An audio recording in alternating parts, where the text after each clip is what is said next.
Hey everyone, welcome to the Sex, Bodies, and Cinema podcast. I'm Jason Good, one of the co-hosts of the show, along with Ashley Rose. This podcast takes a close look at films that explore sexuality and embodiment with the aim to make space for what is, for many of us, a taboo subject. I'm a former screenwriter and director, and Ashley is a former actor. Both of us now work in the field of somatic sex education. You can find out more about Ashley and her work at ashleyelizabethrose.ca, and you can find me at somarelating.ca. There you will find my hidden relationship patterns quiz that will help you identify some of the issues we often discuss in these episodes. It's free with your email, and you'll receive a personalized ebook that unpacks what came up for you and offers suggestions for improving how you show up in relationships. Go to the show notes and click on the link to take it today. In today's episode, we discuss Laurel Parmet's 2023 film, The Starling Girl, starring Eliza Scanlen, Lewis Pullman, Jimmy Simpson, and Ren Schmidt. The movie is about 17-year-old Jem Starling, played by Scanlen, who struggles with her place within her Christian fundamentalist community. But everything changes when her magnetic youth pastor Owen returns to their church and the two strike up a secret relationship. You'll find links in the show notes pertaining to some of the topics covered. Without further delay, here is our episode on Laurel Parmet's The Starling Girl. I know I've given into lustful thoughts and actions that take my focus away from you and onto me. I know that's wrong. Starling Girl, what's it like to see the trailer again? What comes up for you? It reminds me that it was quite layered. Like, I think I came into the film thinking that I knew the context. Like, oh, we've seen this before, repressive environment, someone's trying to grow and understand who they are as an adolescent. And I was reminded of how they kept some of the characters quite gray. Like, there's a lot of black and white in the setup around the theology and the constraints in human behavior, but the characters themselves all had different shades to them that made it understandable how these things continue to me, because I haven't grown up in a culture like that. How about for you? What did it bring up? Well, let me just ask you another question about that. So you're like, it's like this black and white world, but what you're describing is within that world that's populated by characters in the gray. Yeah, what I liked about the film is that it didn't try to make certain people overly rigid. I felt it was pointing to how a group of people together can agree upon a certain set of things that are rigid. And I'm more used to the cinema that really polarizes. You've got the mean church pastor who's the most rigid and he's quite scary, and it's got those echoes of witch trial energy, and then there's just people who feel compelled, but we'll talk about it in more depth. But I did think that there was a lot more nuance in the film. What stood out for me watching the trailer this time, having seen the film now, was it's got all these blurbs from different film reviewers, and one of them was like transgressive. It was The Guardian, so it was transgressive. Yeah, that is an interesting word. Like, this film felt pretty normal. In what way? What do you mean by familiar? normal? It felt very, very familiar. Like, so I'm watching this film going, there was nothing transgressive in this film. Right. It's whose lens is that? Yeah, it's the reality for a lot of people. Right. So it feels more like the norm that you had grown up with. We'll go into that in more detail. Yes. Like, nothing could be more normal, sort of. There's a lot of people that this is the normal. Great. So this is Sex, Bodies, and Cinema. I'm Jason. And I'm Ashley. It's a podcast about films that tackle the subjects of sexuality and embodiment. It's a conversation show where we'll unpack the films from our own perspective as both former artists and practicing somatic sex educators. So the film is The Starling Girl. Jem Starling is a 17-year-old struggling with her place within a Christian fundamentalist community, and everything changes when her magnetic youth pastor Owen returns to the church. And they strike up a relationship. I suppose that's the transgressive part. Written and directed by Laurel Parmet. I'm not sure if I'm saying her name right. And this was a 2023 Sundance film. So this kind of broke out in early 2023 and then was picked up for distribution and, got out there a little bit, but not a lot of people have seen this film yet. At Sundance, it was well regarded and picked up by Bleecker Street, which is a substantial company, and released, but didn't, like a lot of smaller films, wasn't released very widely. Hopefully more and more people will see the film because I think it's really worth seeing. At first, I think, as I shared, I found it a bit more typical. And then as the movie went on, and also as I digested it later, and certainly watching the trailer right now, I realized they nailed a lot of like gritty corners in that reality. So what comes to mind as you mentioned that too is I think it's really well performed. Like the actors, I thought were very good. Yes. I did read an article where the director had said, in finding the actor that played Owen, that she was looking for someone who would be immediately likable. And because she wanted that the whole story really be told from the main character, Jem's perspective, so that we're always feeling like we're looking out from Jem's eyes. And we can automatically, not that he's only that person who would be transgressive, but that he actually has a spirit about him that's very catching and charismatic. And I thought he was one of the great performances, for sure. Yeah, he was. And Eliza. And Eliza. So Louis Pullman is playing Owen, the character you're talking about. And I was so surprised to see his casting there because I know him primarily from Bad Times at the El Royale, which is a sort of a film that I think was an underrated gem that I adore, and from Top Gun Maverick. And in both cases, he plays kind of a beta male, like a very weak character. He was in Top Gun Maverick. Yeah, he's Bob. Oh my gosh. Weapons specialist. I really enjoyed that. he's the guy who just kind of is at the bottom of the food chain. Right. And then Bad Times at the El Royale, which was directed by Drew Goddard. That's right. Shot it here in Vancouver. And he plays a kind of weakling hotel clerk. But in both cases, he's the bottom of the food chain. So it was so interesting to see him in this role where he's the cool youth pastor. Well, now that you're speaking, I didn't know all that background, but now that you're speaking, I actually see it a bit differently. He's still kind of thumbed down. Yeah. But there's a wilderness inside him. So he's got structural authority, but no spiritual authority. Thank you. That's He's helpful. Positioned, but not free. That's... And then both Jimmy Simpson and Ren Schmidt, who play the parents, were also, I thought, really strong performances. Mm-hmm. Jimmy Simpson pops up in all kinds of shows. Oh, yeah. I've seen him a lot. And then Ren Schmidt, I know from this Apple TV show called For All Mankind, which she's one of the leads in that, which I really enjoyed her in that. Uh-huh. So it was fun to see them pop up in this and just, I thought, really nail the parts as fundamentalist parents trying to do right within this world. Absolutely. And really trying to love each other and raise their children with righteousness and connection as well.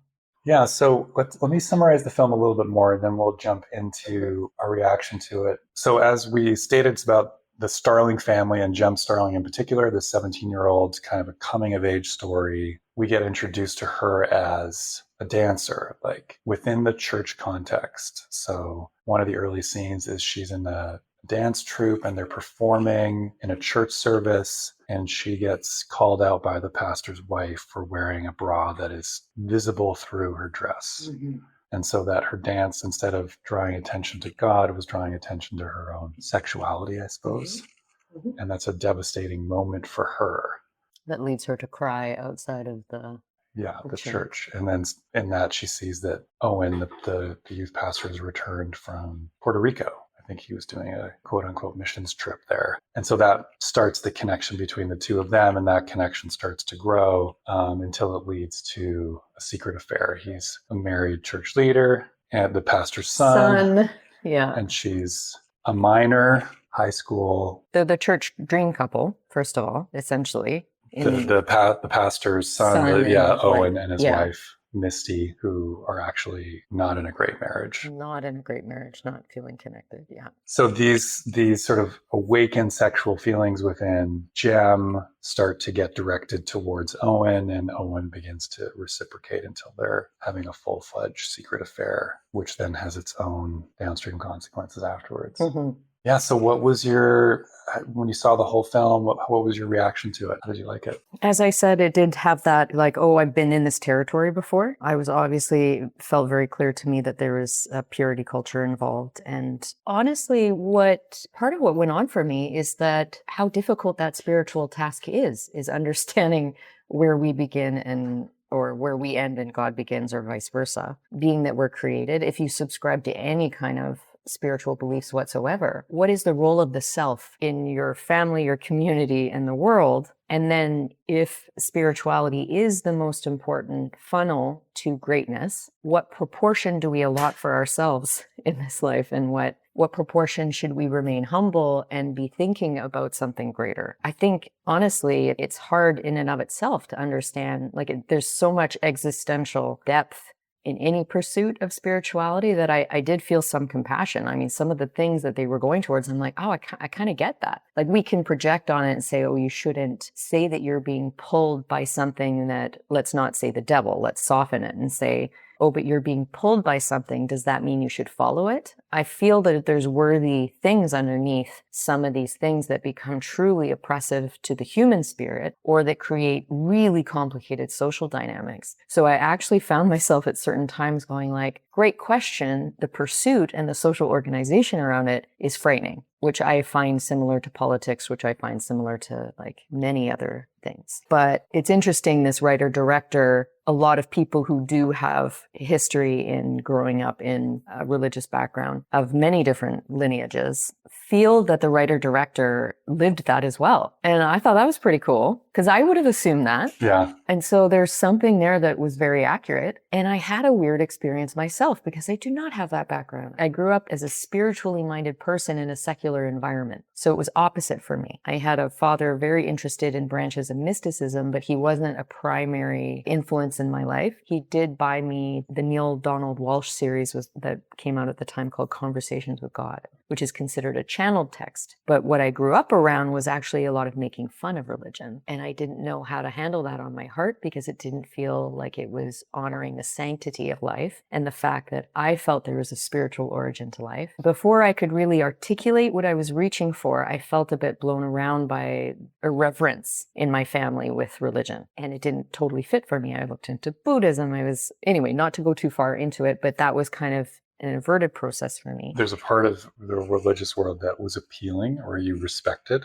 I knew that the structure around religion didn't work for me pretty early. Like at 14, there's a bishop called Bishop Shelby Spong. He has a book called Why Christianity Should Change or Die. And I found myself more than picking up C.S. Lewis, even though I'd been raised on the Narnia books, I was picking up this analytical text that was both critical and rooted in spirituality. So from a very early age, funny that we're talking about this, the two kind of texts I was reading were both sex and spirit. So I was like as nose deep in Masters and Johnson as I was in Shelby Spong and Anais Nin and, Simone de Beauvoir and things like that, because what my family did give me was a healthy attachment to literature and critical thinking. So that's my entry. And while watching the film, my guts were twisted in a certain way that felt almost like it was familiar. So I'm curious about that. I'll put that on the hold, but why does that feel so familiar? And is it cellular? Is it because the Puritans were very active in Canada? I don't know. That's a question mark. What I was picking up earlier too was this idea that the impulse to sort of interrogate our motivations is a good one. What do we hold on? What do we offer up to the divine or spirituality, and what is ours? Because then there seems to be, at least in this story, the shared understanding is that everything should be directed at God, and then she's dealing with these feelings that feel like they're hers, and they feel good. And they might be in contradiction to what people say is the root to being connected to God. Right. And that's okay to have some of that, to debate that and to question that and not to, but it seems like in this community, anything that feels like it's any part of your humanity that you want to hold on to is sinful. Yeah. I mean, I'm sure we'll go on a deep dive in terms of that, but the essence of certainty versus curiosity and the social, I think I fundamentally have the opinion that healthier cultures have a sense of dialogue, paradox, an ability to dissent. The dissent is welcome, and which is also a part of belonging and differentiation. That's a tough axis for anyone. I think a lot of people deal with that. So lots of juicy things to talk about. I'm curious how my experience contrasted with yours, because I kind of sat down and was like, okay, let's do this thing. I've been here before. Yeah. I'm now curious what films I think I've seen that have been along the same lines. Yeah. I didn't really write those down, and then I started getting more and more kind of stomach flipped about it. But I remember when I asked you, because you messaged me in the middle of watching it, and I was like, how's it going? And you said, I am watching through my finger. Tell me about that. People listening, I grew up in an evangelical world and spent most of my life there and was fully committed and all in, as it were. So there was a lot of this that was very familiar and very personal, and scenes in which I have been in before. Now, my experience was as a male identifying person. And so that is a different experience than the Jem character. As we saw, sexual scapegoating is often put on females in this world versus males. So I don't have the experience that she would have, but there was a lot there that was very familiar. And I could tell that the director hadn't actually grown up in the world. There's just You could. small details that are like, I don't think there's a church like that, but maybe. So I could be completely wrong, but there was just little details about how this church expressed itself that felt just a few degrees off, which I notice when I've seen other films that are about Christian communities created by people who didn't grow up in them. You can sort of feel some of those differences. But these ones were small. So actually, I was watching it. I have a lot of opinions around the religiosity and spirituality and fundamentalism. It was very tense for me because the central relationship was like watching a train wreck. So I don't know if my background made it more tense or not. Yeah, they built the tension of it well. Yeah, and also there was just layers to it that I found very disturbing in the sense of an adult and a minor, and some of the consent issues there and control issues there. And so I was holding my breath for her because she's having this expression of her own sexuality and desires and trying to figure out what to do with them. And then this older male comes into the picture and those feelings and those expressions become attached to him. And that was what scared me for her. There were times when I was watching the film that I wished there wasn't the age difference, because I feel like this story is also really valuable between two people of age. Like if the character had been 20 instead of 17, and the youth pastor seemingly is like mid to late 20s, so that it's not consent and power and stuff. So we don't have to look at two things at the same time. Yeah. Because the journey on its own is worthy, whether or not there's a consent problem at the center. Right. So again, just to reiterate, if you haven't seen the film, the relationship is between an adult and a minor. And so there's a moment halfway through where they finally sneak out together and have sex in a car or truck. And honestly, this is me as a guy speaking, so to push back, but I watched that and I considered that rape. Because there was a power imbalance there. There was no conversation. She seemingly was not ready. She didn't fully know what was going on. He had been sexually active for many years. Yeah. And so that's where I was like, the tension really ramped up for me. Now, it doesn't blow up their relationship. She continues to feel attached, and she just sort of digests that as this is what a relationship is like, and doesn't understand what just happened, shouldn't have just happened to her. Well, when standards are low, and it seems like in that culture that the eye really is on the preparation that you have to do in order to be worthy for your husband. I've heard a lot of people had to keep a journal, for instance, of writing letters to and then thinking about, if I run into my husband, how would he perceive me in these clothes I'm wearing every day, right? A shirt of a worthy Christian person. And so there's a lot of setup for pretty low standards, and to have no point of self-reference, but always be looking through the eyes of someone else, which of course sets up a power dynamic already. And I could see, given her other options, why this would feel like love. I mean, I find it so interesting that they met just outside the church. Yes. They didn't meet off-site. They're both on the fringes of the church. There's something in them that's calling them towards something else. And it depends what eyeglasses you're wearing, but you could say it's the devil, it's their soul, or it could be God calling them to a deeper sense of communion. Who knows? Thank you for saying that about that scene, because I felt such compassion for Owen, even with some of those sticky points along the way. And that I'm like, I was screaming at the movie with my partner going, Owen, you've lost me. I don't know. I mean, part of what flipped it was that I think in that moment you see that he truly is for himself, and that she represents something, a lifeline that he's needed for a really, really long time, which is what I think is aching about the character and gives compassion. But in that moment when he can't yield to her questions or her resistant, I think she wanted to do something that was pleasing to her, and he couldn't handle it. He stopped her. So he had already, I think, penetrated her. And then she tried to do something lighter that was sexy to her because she was getting excited about their connection. And he stopped her and he said, ho now, slow down. And in that moment, I saw that He wasn't willing to give up some of the things that gave him power and allowed her agency. And it wasn't about agency overall. It was about his freedom, not actually understanding that this whole thing could look different. Whereas up till then, I was like, oh, maybe I had this thought of him having even less colonial ideas potentially if he was down in Puerto Rico and he said it was amazing down there and he wanted to go again. I had this perception maybe he had something bigger going on that was less intensely the things that are usually markers of really rigid religion, which includes serious racial profiling. So just to talk about that moment as well, that was a switch for me as well. But I don't want to interrupt your stream of thought because you were talking about how that felt. And of course, you're a father as well. Yeah. 3 girls. Let me just back up as we entered that world. And let me just tell you my experience of like watching the movie. So the first thing, of course, was there was a dance troupe.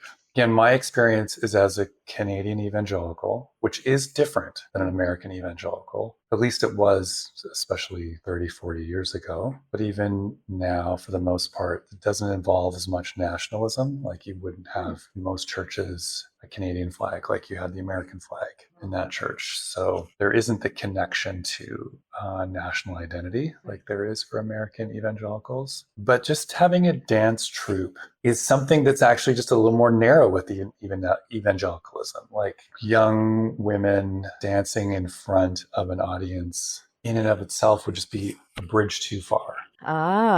Right. For a lot of evangelicals. So it's typically more Pentecostal type churches, those that believe in like an active Holy Spirit that's like meeting the congregants in the service and that will have different signs that can involve body movement or speaking in tongues or prophecies. So they believe in a Holy Spirit that's very active. And ironically, then there's a little more embodiment in the services. Right. I get that. An expression. Yeah, of the Spirit through bodies. And so there's more space for things like dancing because there's often movement. So when I saw that dance troupe with that religious iconography, they didn't quite line up. Now, maybe if I'd seen more of their service, I would have been like, oh, it is a Pentecostal church of some kind. But it didn't seem to be that kind of church. So from my experience, that was one of the discrepancies. There aren't a lot of dance troupes in a church like that because everyone's pretty rigid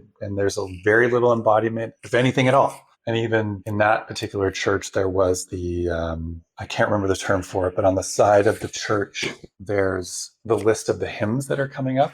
So you see that in an Anglican church or more what are called mainline churches that are more liturgically based, where on the, you have the whole liturgy, you have the whole flow of the church up on the wall with all the hymns that we're going to do. And evangelicals especially push back on anything that seems a little too Catholic. Oh. Right? And so anything that's quite like arranged and liturgical is like frowned upon, even though, of course, every church service has its own form.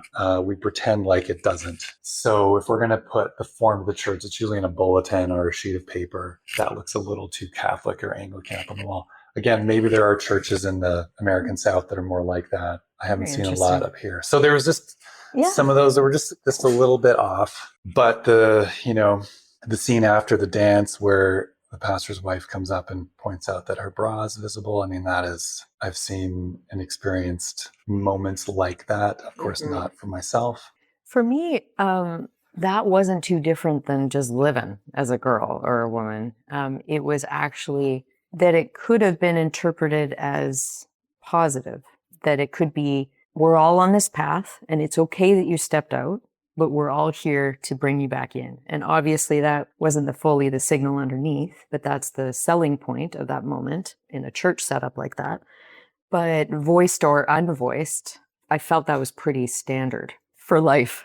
It didn't feel overly churchy to me, but I had also understood with the weight of the congregation sitting on top of your shoulders or brassiere, that's a totally different thing. But so I'd like to hear more about your experience as a woman that way, because in that context, it's women represent temptation. Right. Of course, women don't have any of their own sexual feelings. Right. It's sort of like, it's not actually said, but it's implied, or desires, and there's a scene early in Starling Girl where she almost masturbates, but not quite. There's something going on there, but she's not allowed to express that. But in that context, it's don't lead men to stumble. Don't cause men to look at you or to lust after you.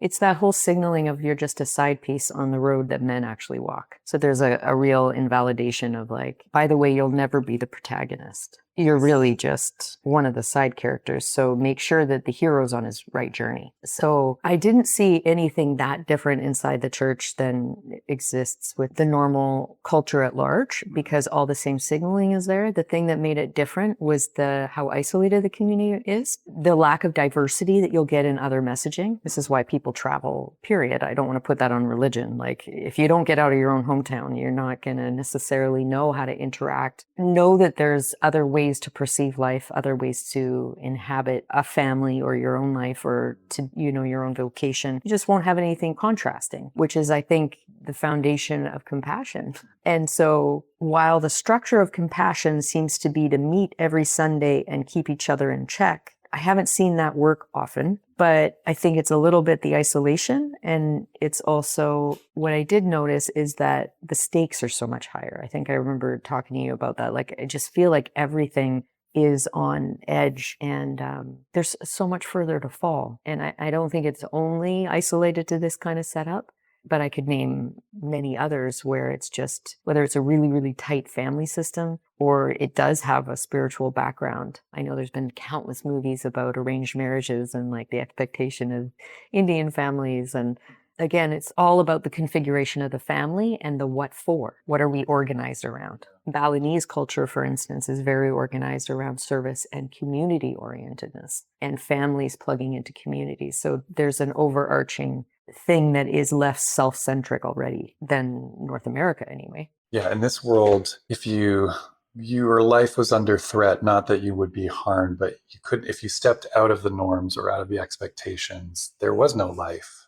It's like you had to conform. There's nothing that exists outside of this church community. There's no other way of living. There's no other way of being. And if you dare step outside, you're sent out into the wilderness, so to speak. Absolutely. Exiled. And where would you learn to make money? Yeah. So that it's really safety or complete exile. Yeah, exactly. Which is why I have always admired, so as someone who worked my way out of evangelicalism as an adult, have admired younger folks who walked away at an early age.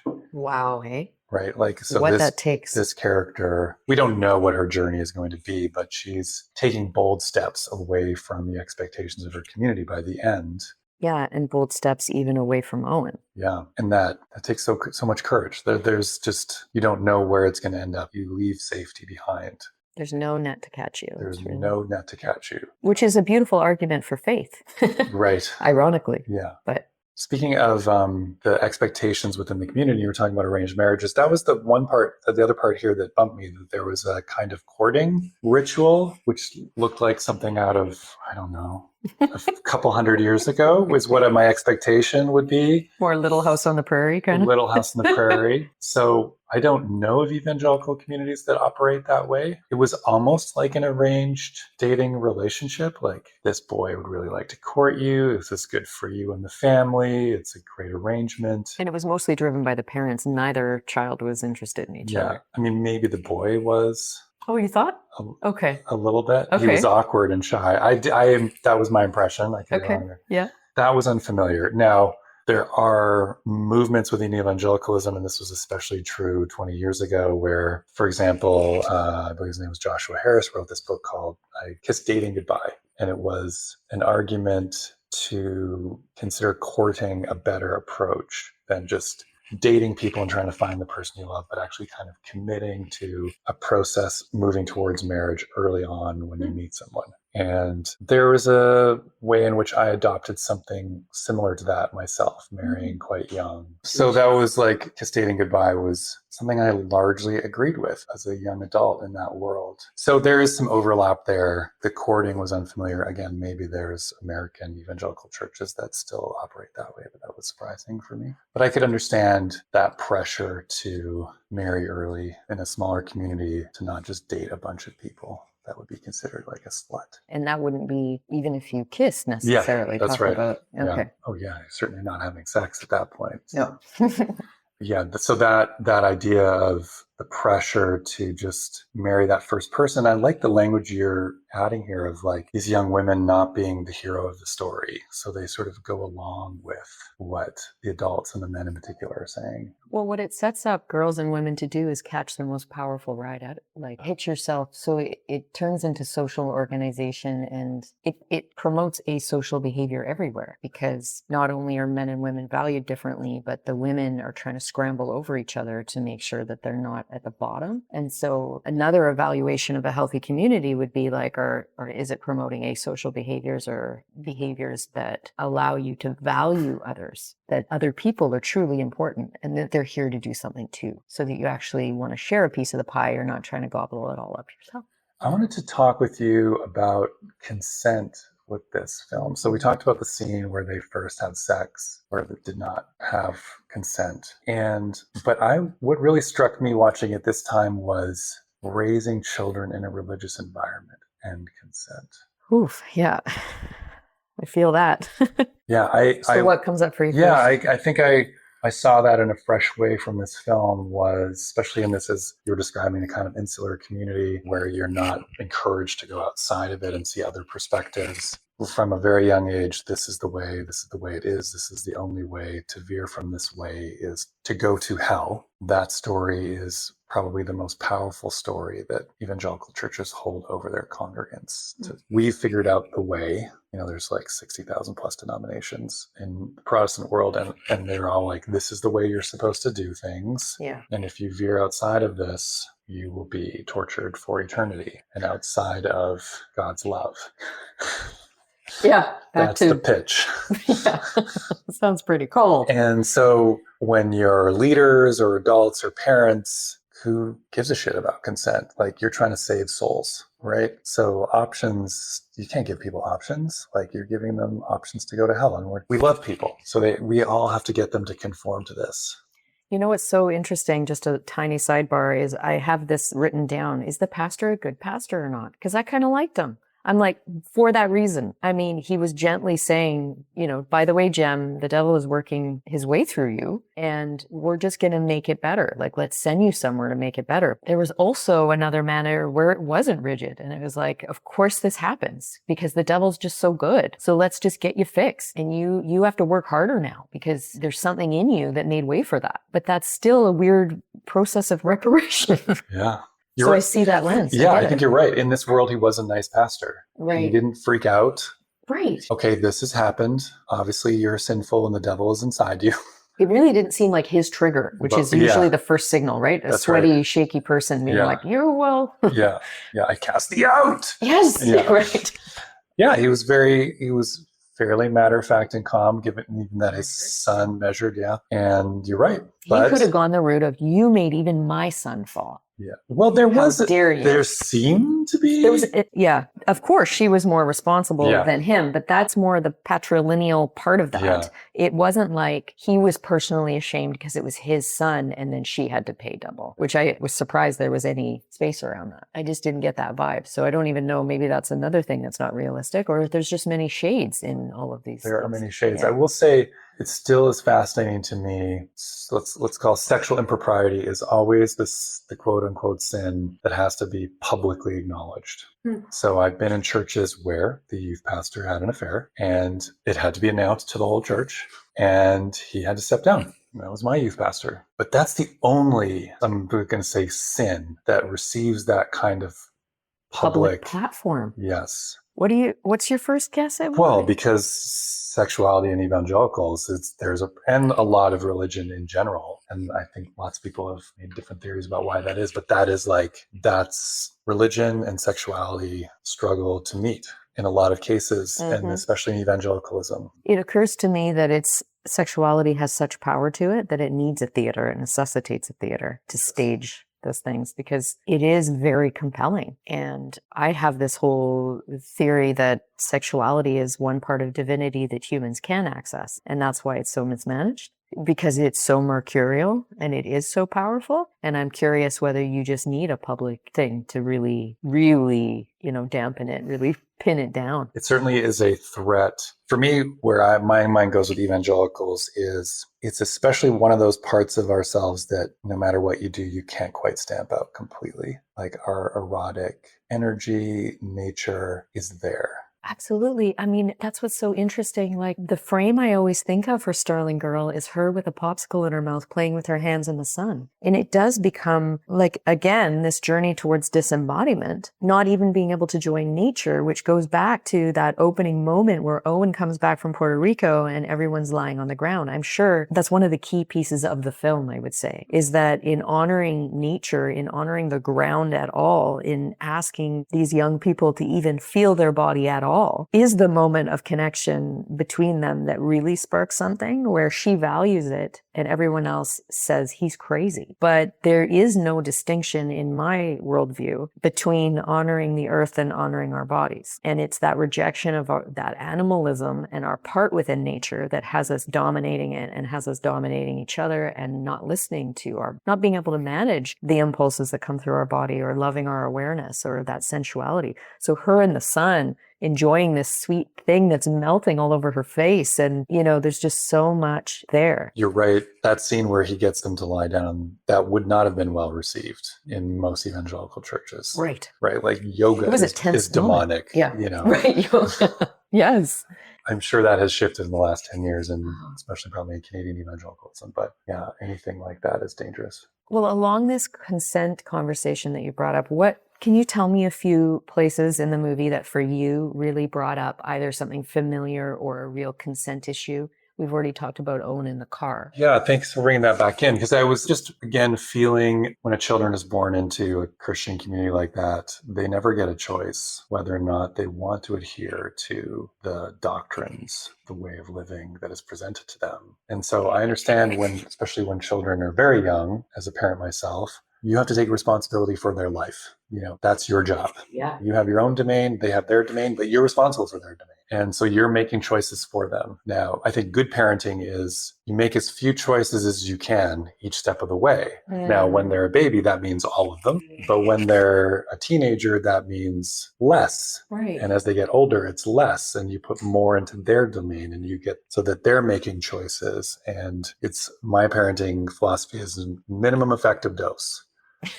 And that's not to say I don't spend a ton of time with Homeopathic parenting. That's right. It's just that whatever they could be responsible for, I want them to be responsible for that. But in this world, that might be a threat. Agency is taken away from them entirely, right up until even into adulthood. And so there's not like, hey, check out the world and see what the ways people live. And then this feels like the way for you. Come on back to us. There's such a fear of hell and punishment that agency is removed, consent is removed. This is the way you have to live. There are no other options.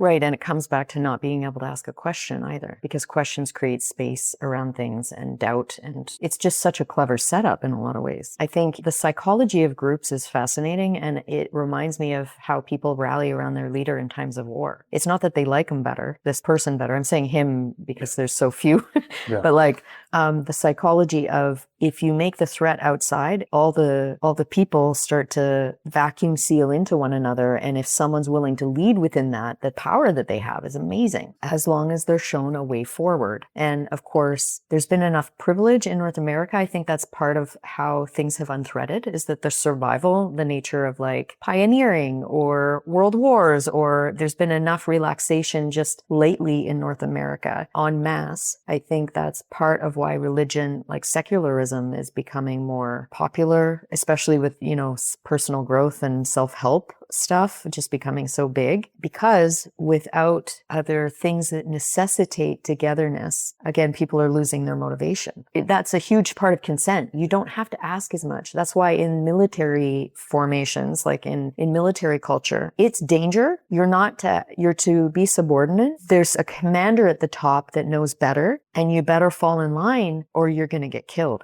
It's a similar arithmetic. The psychology of groups and consent is really, really big, and open systems are harder to deal with. They're more unruly. If you ask people to question, then that's why democratic processes are so slow and authoritative processes are so fast. I get what you're saying. It's just you're handed this worldview that you can't, it's in the water and it's very rigidly held. It's funny you were talking about North America and not being in war, but that's what religion has had to conjure up. So we have these culture wars around hot button issues to create the sense that we are in a kind of spiritual war. Right. So the moral majority of the 80s, Jerry Falwell and that whole movement in the 80s, they decided what their wedge issues were going to be. And then that sort of has taken evangelicalism in a certain direction. So while there was a lot of people that had strong opinions around, say, for example, abortion, there wasn't like a unified theology of what was right or wrong there. But then that was codified in the early 80s to be like, no, this is wrong, this is right, and this is what it means to be an evangelical in North America, or in that case, America in particular, and we're going to fight for this. And so it creates these issues in which to gather around, just like you're describing, and have a kind of spiritual battle for. And they're often connected to sexuality. So trans rights, of course, is sort of like the new culture war within evangelicalism. And so there's plenty still to fight about and to gather around whatever their community leader is to fight for those things. So I think that's still... It's perpetual. It's ceaseless. It has to be in order to maintain that kind of mob. So I'm so fascinated by how spiritual people can do things for power and it looks righteous, and yet people's individual draw to pursue something with agency can be like the interpretations. There's no way to escape interpretations. It's like the ultimate wag the dog. Like there's a spin for any story that you want to create. And I don't know that that's different outside religion. However, it's a pretty great setup. Just like I was fascinated you describing how certain churches can say the Holy Spirit's moving through you. And then certain churches can be like, if you move, that's definitely the devil. Yeah. And, whereas in certain kind of more gospel churches, that's also a connection, like that you sing loud and that's how you commune. And it's not necessarily the Holy Spirit. It's the dance between the human being and the Holy Spirit. And it's a reverence. It's a gift back to God. And in other churches, instruments are evil. Right? It's just like, there's no way to get outside of those interpretations. Honestly, this comes down to, for me, who you see God to be in these communities. So if God is a punishing God with wrath, and if you step outside of what his way is, and you will receive eternal damnation, the ends always justify the means, because nothing else matters. And a lot of, let's call them professional Christians that I have known over the years, either ministers or parachurch organization people, the moment you remove hell from the equation, it's like, what am I even doing? Why? So Jesus on his own, or the way of Jesus, or say the teachings of Jesus of Nazareth, are kind of neither here nor there. It's like, how do we keep people from hell? And that's the motivating, driving force for a lot of people. It's just terror around the afterlife. And for me, that when that started to shift, and when I started to see my late 20s, that like, this cannot be true. And then did my there are just different theological traditions that unpack that in completely different ways, and the use of the word hell in the New Testament, blah, blah, blah. Once I understood that this is just a novel theology that is not really rooted in historical Christianity, that's shifted a lot for me. Like, why am I doing this? What if I'm loving my neighbor? Is it so I don't go to hell, or is it because it's just good to love my neighbor? Right. How do you trust your own motivation and find that purity? Yeah. Like if it really is purity culture, what's the social construct versus what's actually going on? It just always seems like it can drift so far apart. Yeah, I think there's also something to be said around our own fear and, I'm going to use the word disgust, around our own bodies and our inability to embrace the fact that we are embodied, as you were saying, like animalistic. I'm just using that term softly. It terrifies a lot of us. And so then in some ways we reverse engineer some of these theologies and communities so we can avoid our own sexuality, our own embodiment, because that in itself is also scary. So I feel like there's a mix of fear of judgment and punishment and divine wrath. And also, what do we do with the fact that we are in these bodies? Vessels. Yeah, these, yeah. Meat suits, some people call it. Yeah. Like, what does that mean?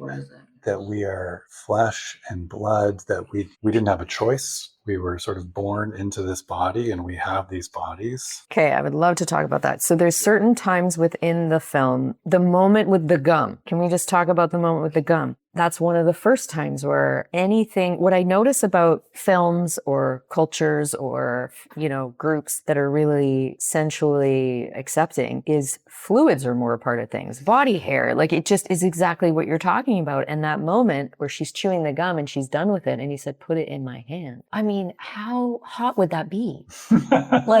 That's not a situation that could turn me on, but in the context of that film, I was a bit turned on. You're being commanded, you're being able to contact someone with your fluids, and it's just so the opposite to, like, there's messiness, there's disorder, there's not that thrust towards everything being clean and sanitary, and it's just a messy moment. That might have been the most intimate that she's ever been with someone other than her family, right? Yeah, that it seems. Moment of spitting out gum. I mean, even crying in her family, she goes and does in the bathroom with the shower on. Yeah. So I don't know if they ever walk in on each other pooping, but I'm willing to bet that your estimate's right. I mean, grief as well as part of that. Grief and sensuality aren't that far from each other. The ability to celebrate or mourn life is huge. And that the dad says one of the most profound quotes in the film, sometimes God asks you to let go of things to create more space for him. And he felt good about that. Again, it's that link between pleasure and selfishness and sacrifice, and that's a devotional power. And one of the only spiritual traditions that links a deepening of pleasure with God, I would say, is Tantra. So that's a whole other thing. But I just also want to say, I don't think we can get into it. I don't think we have time, but how to develop spiritual literacy. I feel like that's been a hugely long road for me. And I think finding parameters that aren't dictated to you, that are internally referenced, is a pretty tough thing to come by. But this part of us being animals, and how much are we here to fulfill ourselves? Yeah, I want to ask you about that, and especially the dad character. But I'm compelled to just say it's hard to describe. People listening, this might resonate for them, so I want to say it. But it's hard to describe power that fear of hell can have over you, especially if you've been since you were a child. And so then everything, even just what you're saying, can register as a threat, can be triggering. Anything that pulls you off what you've been told is the path is literally a threat. It is the most dangerous thing. Yeah. And so even like, I can think if I was having this conversation with you and I'm Jem's age or even Owen's age, I would be freaking out. So I just want to acknowledge that just having the conversation for a lot of people can be that is really triggering and really scary because of the weight of hell that is held over everybody in these communities. I could actually see that being a deadening force to kids being sensitized in their own bodies, because it's a nightmare that's constantly there. 100%. Right? And you can't express your fear. No. You're just supposed to do the right thing. Yeah. And, as a psychologist, I'm well aware in terms of family systems, how unwritten rules can be the dynamite in a family, like just don't say this thing. And so that's implicit. I can't imagine if something was explicitly stated all the time, and the power of, it feels like a metal vice. Well, you see it in the film when the pastor is like, those of you who don't feel confident, you can face God today. Like, amazing. So that I've seen that played out 1,000 times. Like, that is a common trope, but it's real. Like, you know what's weird? I liked it. Can I confess? Yeah. Not to use that. I'm being joking, but I liked it. I was like, wow, what a great thing to live by. I understood the context had some tricky parts to it. But again, if we're really talking about not throwing the baby out with the bathwater in anything in life in general, the gem in that is like, oh, that's not a bad metric. Like, or what would I have to say? Like my partner, for example, his metrics are, could I share this with my children? And could I share this with my mom and now me? Now that he's in my life. And if it meets all three of those things, then that's a human behavior he's willing to engage in.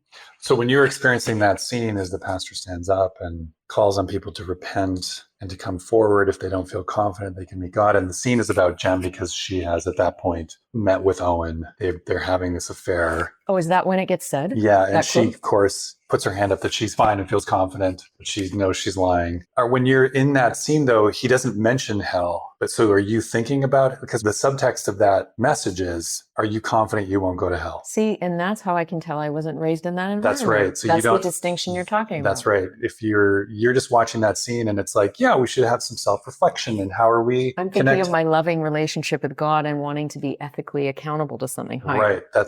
That's not what that scene is about. That scene is about who here is not 100% sure they're not going to hell if they died right now. That's what the pastor is actually saying. Yeah, it's a and if huge you're not threat. 100% sure, come forward, speak this ritual and substitutionary atonement and the rituals in evangelical churches around what that means and how you do it is a whole other conversation. But they have to come forward and speak a ritual for their eternal punishment to be taken off of them. So that's what's happening in that scene. It's brutal. It's brutal. And as a teen, you're Normalized terrified. violence is like the number one theme violence. in this film. That's interesting. It's just like, and put forward as love. I had a friend once who was going through a time in his late 20s that he was devastated he'd been circumcised and he was really upset with his mother. He was like, how dare you? And he's like, I feel, and he said to me, he's like, I feel, trigger warning, I feel raped. And I said, I need to provide some distinctions to you right now. I feel you. I'm here for that. I want to hear it. But what is the difference between a group of people lovingly thinking that they're doing what is best for your hygiene, your spiritual welfare, or whatever, versus someone dominating you with completely no desire in your best interest? And now in this conversation, I'm seeing that the danger, maybe not comparing those two things, but I'm seeing the danger of also love, like back to the parenting conversation, how our framework of love can be as violent, depending on some of the things we've been talking about, rigidity in the system. And how did it feel to be growing up? Did you enjoy your life? Were you aware that you were missing out on enjoying your body more? What was pleasure for you? These are all questions I have for you.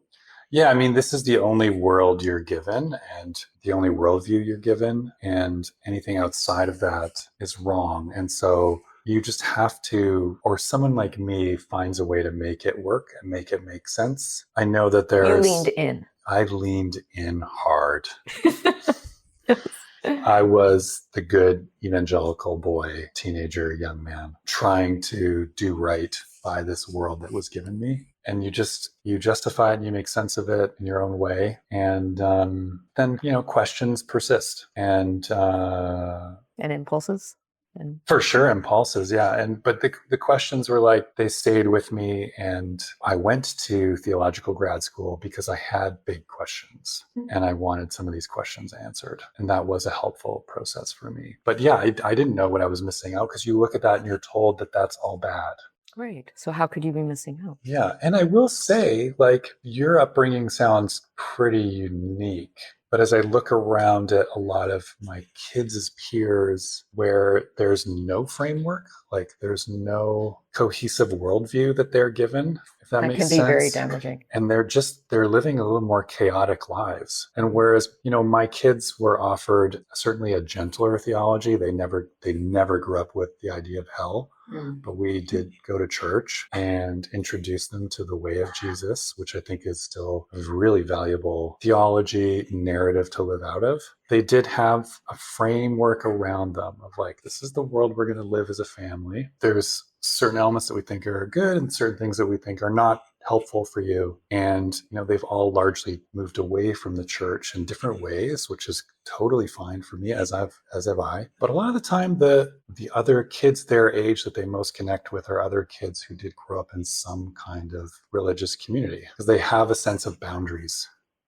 And a lot of kids don't have a sense of generations boundaries, right? Whether it's what they're doing or how they're spending their time, there's no sense of like limits. Wow, that resonates so much, because there's this generation, we talk about the generation of entitlement and of me-ness and how unemployable our youth are and how scared they are. And I think that's part of why. Interesting. I think there's definitely value in having some structure and some like, hey, we're going to offer you this way of being within the structure. And as you get older, that's going to become looser and you get to make your own choices. It's like swaddling a baby, right? And then as they begin to feel more confident taking up space. But if very early on, it's like, whatever, The man. world's too big. You just do your thing. Like Yeah. you make your choices. I think there's some chaos in there that's hard to Absolutely. work through. Absolutely. I want to talk to you a little bit more about, could you share with me what this does to intimacy now that you feel differently about some things? Can you talk about what the real loss of intimacy is and how, or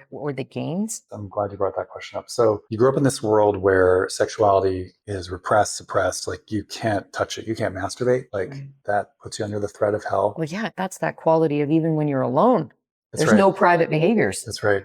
Wow. Yeah, growing up in this world where sexuality is oppressed and suppressed is really tricky and really hard and really damaging. And of course, we see all kinds of symptoms of that in terms of sexual abuse within churches. From my own experience, it means just living under a constant threat. So, especially when you're going through puberty and you have all kinds of feelings and arousal and erotic energy that you don't know what to do with. And it's just always a threat. And so there's a kind of, there's a lot of like young people who just have two sides of their lives. They're just like, I'm just going to masturbate and be in relationships and then show up as a different person. Absolutely. I see that with my sexual addiction clients. It's it's so often in a rigid sexual climate. Yeah. Yeah. And so then they bifurcate their own selves. That didn't happen to me so much, but I did see that. For me, it was, as a lot of young men, you just kind of adopt a kind of like muscular Christianity where you're like, I'm just going to fight through this and I'm going to like have accountability groups and we're going to encourage each other not to touch our penises. And, and you're just in a constant war with your body for decades. And then the women have their own experience, which I of course don't know personally, but there does seem to be what appears from the outside, and my experience in those communities is just turning that part off as much as they can, denying that it exists. And sexuality becomes about managing men's erotic energy, whether it's the man doing it within accountability groups or the women not wearing bras that show up through their clothing. But it really becomes about how do we help the men with their sex problems. And then, of course, sex within marriage becomes mostly about the man in that case. Mm-hmm. And how does it affect when people are trying to get to know each other? What type of intimacy do you end up creating? Yeah, well, like a polite intimacy, a intellectual, like how do you stimulate each other?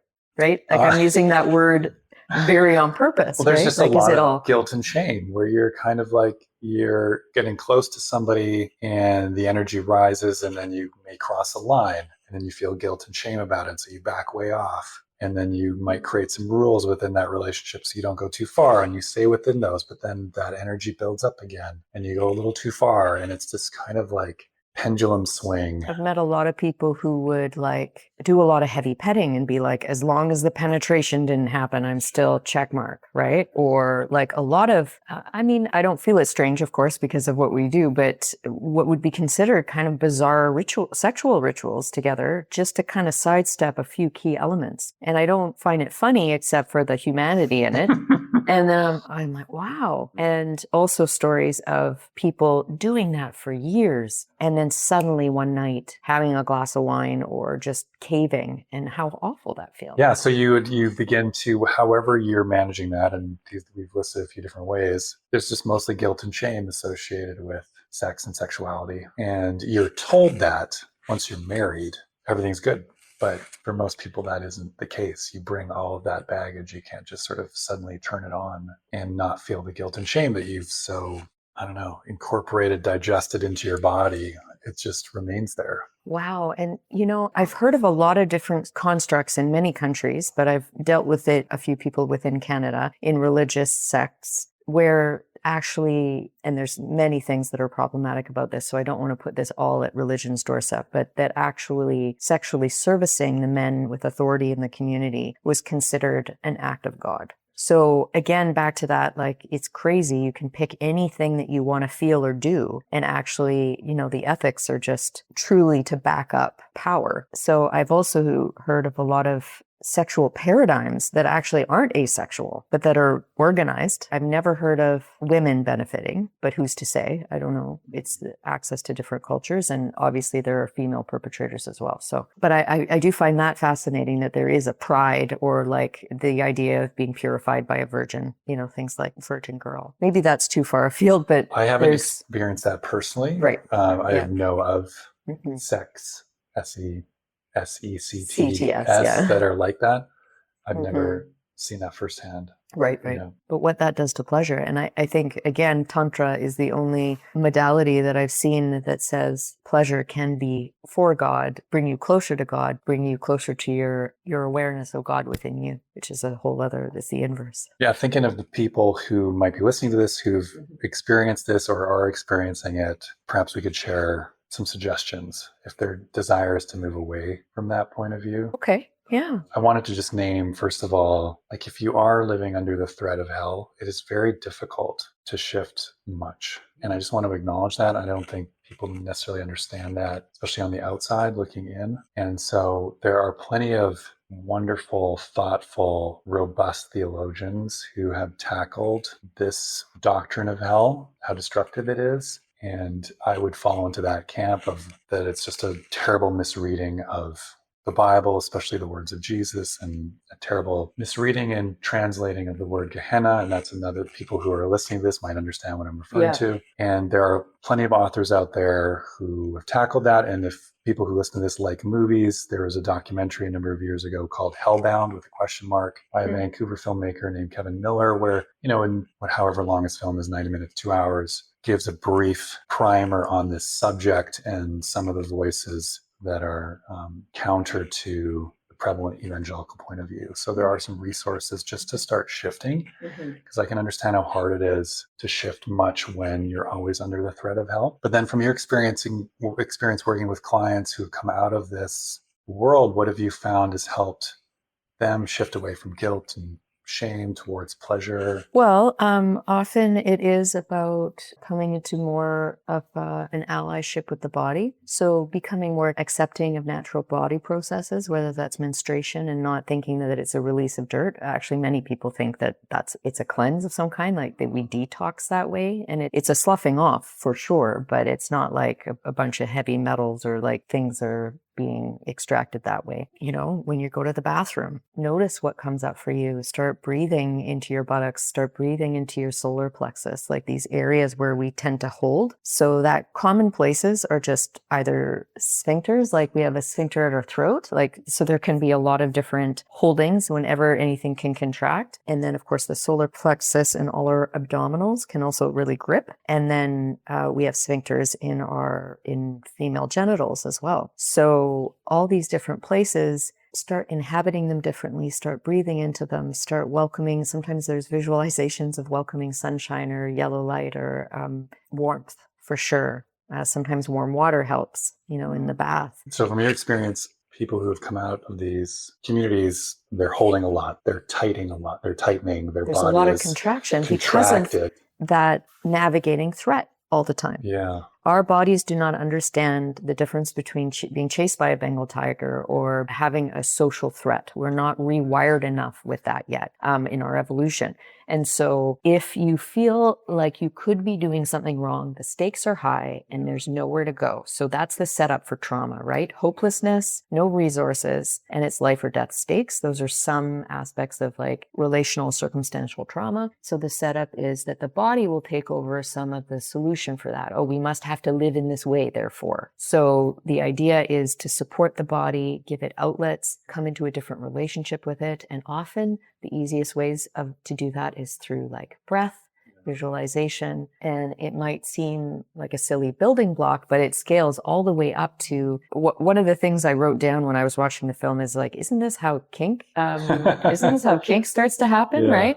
But there are people who had a really super structured religious background, and making it explicit and doing role play around it has been really healing for them. And they may not stay in a certain type of kink, but they might have felt dominated, or they might have felt subjugated. And it might just be that process of putting things on the table rather than having it all implicit. And when things aren't allowed to be voiced or truly lived and discussed, then they do end up getting locked in the body, which is why therapy is partially helpful, because you have relational repair, you have witnessing, you have co-regulation that you've never had before. For all these reasons, it's really helpful to do it with someone else. And sometimes that does mean sexual practitioners. So it really scales. So like with kink, it's for people who don't understand that and what you're describing, a person might be just renegotiating their experience. If they had been subjugated, forced to be submissive, they can choose now to be submissive and under their terms and renegotiate that. Absolutely. They could put themselves in a different role, or they could add pleasure to that role that it was already in, and there's a lot of theories around fantasy that they're all provoked by our fears, anxieties, and the things that are our deepest wounds. And that's what our sexual system is trying to do.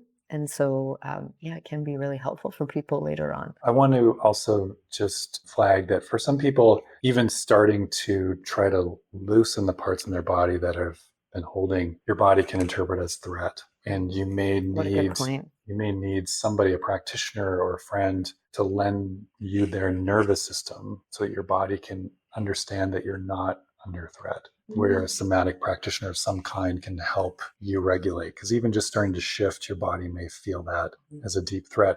I know my own experience in the church community when I was still in it. For whatever reason, I'm still unpacking all the reasons for this. I had held on to a kind of connection or appreciation of erotic energy. And, by my early 20s was trying to initiate conversations in small groups around sex and sexuality. And I found, I might have a conversation with a guy who's in a similar cult community or the same community as me. And I would say something like, I know we're not supposed to talk about sex, but I really feel like we should be talking about sex.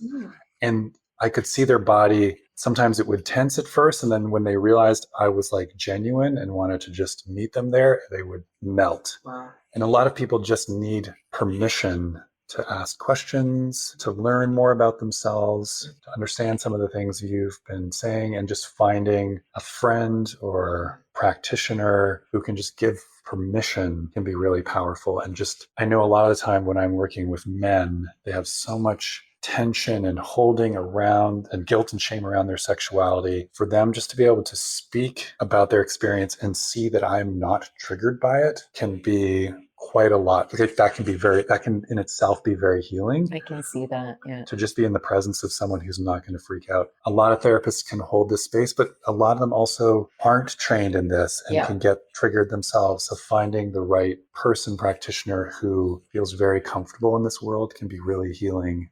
Well said. People, yeah. And I could see maybe trying to also find someone just a few steps ahead of you, because if you're renegotiating something ethical, moral, or spiritual, someone who just feels free of it and maybe is turned down a completely different path might be a bit intimidating and maybe not where you would end up. So you got to be authentic to yourself too and go step by step. But beautiful. Where are we leaving these people? Well, where do we leave Owen and Jem?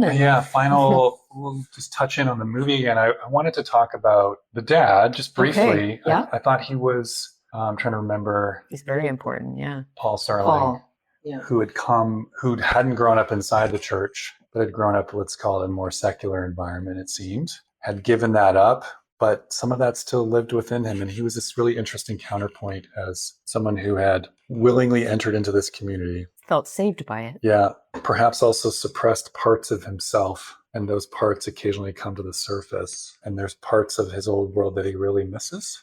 Mm-hmm. Is that fair to say? And he seems more relational with his children. He seems like he has a heart for their challenges, which is something that it doesn't seem like the community or families have a lot of room for. Right. Yeah.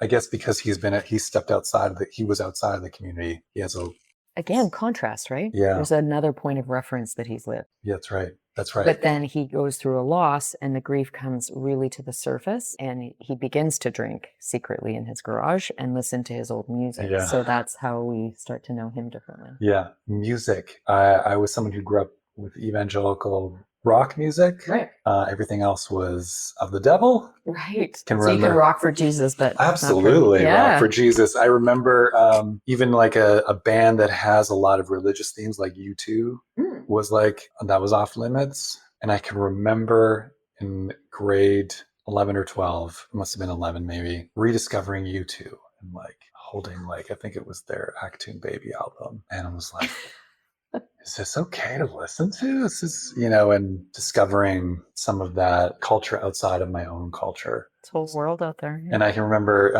a mentor figure when I did eventually go to grad school who was much more, let's say, liberal. He was 20 years older than me. He said, every once in a while, churches and communities purge all their secular music and they kind of have, let's say, a revival and they throw it out on the doorstep or in their garbage. He said, I would go and collect it from all their trash cans, collect all the music they were throwing away.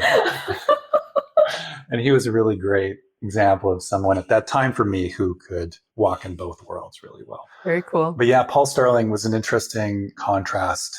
And then ends up being part of her journey. Is the thing that draws her forward to step towards her own best interest rather than what Owen wants for her or her community wants for her. There was something there that was really real that, well, these podcasts are full of spoilers, but she ends up leaving Owen in a hotel room. And I'm not sure whether she was intending to go back, but she did one very brave thing only by herself for herself. And it was to see the bar that her father used to play music in. And we just leave her dancing on her own. It's a new dance from the first frame where she's playing with her hands in the sun. She no longer has a popsicle. There's been a rites of passage. So she's just dancing in a bar which was a really beautiful ending. But nebulous enough that you never know. It gives you a sense of hope, but you never know what she's going to go through. And you're just happy for her in that moment. But it's also doesn't leave you a lot of resolve. She's 17. What options does she have? But at least she's had a taste and she has exercised something for herself, as you said, had some agency. Amazing. Yeah. So in Canada, at least, The Starling Girl is available on iTunes to rent or buy. I haven't seen it on a streaming service. I'm not sure about the States, but I got it off iTunes as well. Yeah, I would encourage people interested to recommend. Even if you're not familiar with this world, it is a fairly honest, empathetic look at people who are in this world and struggling. So, thank you. Thanks for tuning in. Bye.